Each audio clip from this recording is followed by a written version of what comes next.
बहुत बहुत शुक्रिया। कुदरत फाउंडेशन ने उर्दू का बेड़ा उठाया है, ये एक अच्छी बात है कि उर्दू के लिए जो भी हो सकेगा, छोटे से शुरू कर रहे हैं। यूँ समझ लो एक मुख्तसर से लफ्ज़ों में अगर कुदरत फाउंडेशन का खाका मैं बयान करूँ तो वो ये है कि कुदरत फाउंडेशन एक प्लेटफॉर्म तैयार कर रहा है, आने वाली नस्लें जिस पे काम करेंगी।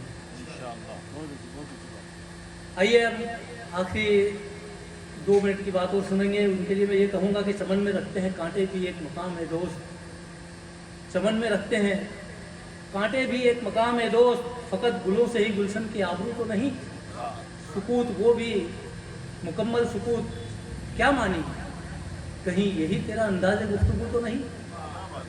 तो मैं देख रहा हूँ शुरू से, यानी सुबह से जब से हमने उन्हें सदर बनाया है, एक मुजस्समा बने बैठे हुए हैं, तो कहीं यही उनका अंदाज़ गुफ्तगू तो नहीं। तो मैं चाहूँगा कि खुदा के वास्ते मोहरे सुकूत तोड़ भी दे, तमाम शहर तेरी गुफ्तगू का प्यासा है। मैं गुजारिश करूँगा सदर मोहतरम जनाब